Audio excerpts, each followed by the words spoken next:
ನನಗೆ ಲಾಯರ್ ಆಗಬೇಕು ಅನ್ನೋ ಆಸೆ ಇತ್ತು, ನನಗೆ ವಿಧಾನಸಭೆ ಟಿಕೆಟ್ ಕೊಟ್ಟು ಬಿಟ್ರು ಅಂತ ಅಂಬೇಡ್ಕರ್ ಭವನದಲ್ಲಿ ಡಿಸಿಎಂ ಡಿಕೆ ಶಿವಕುಮಾರ್ ಕೂಡ ಮಾತಾಡಿದ್ದಾರೆ.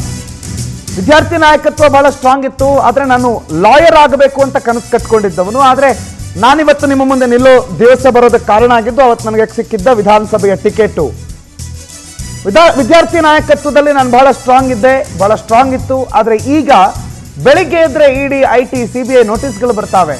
ಅದಕ್ಕೋಸ್ಕರ ನನ್ನ ಮಗನನ್ನು ನಾನು ಲಾಯರ್ ಮಾಡ್ತಾ ಇದ್ದೀನಿ, ನನ್ನ ನೋಟಿಸ್ ಆದ್ರೂ ಓದ್ ಹೇಳಲಿ ಅಂತ ಅಂಬೇಡ್ಕರ್ ಭವನದಲ್ಲಿ ಸಂವಿಧಾನ ದಿನಾಚರಣೆ ಸಂದರ್ಭದಲ್ಲಿ ಡಿಸಿಎಂ ಡಿಕೆ ಶಿವಕುಮಾರ್ ಕೂಡ ಮಾತಾಡಿದ್ದಾರೆ. ಈಗ ನಾನು ಲಾಯರ್ ಆಗ್ಲಿಲ್ಲ. ಬೆಳಗ್ಗೆ ಎದ್ರೆ ನನಗೆ ದಿನ ED notice, income tax notice, CBI notice, GST notice ಎಲ್ಲ ಕಳಿಸ್ತಾ ಇದಾರೆ. ಬೆಳಗ್ಗೆ ಎದ್ರೆ ಎಲ್ಲ ಇಲಾಖೆಯವರು ಒಂದು ಡಜನ್ ಇರ್ತದೆ daily.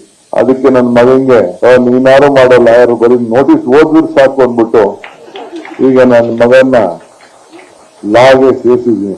I am sharing my thoughts ಅಷ್ಟೇ. ನನ್ನ ವಿಚಾರ ಎಷ್ಟು ಪ್ರಾಮುಖ್ಯತೆ ಇದೆ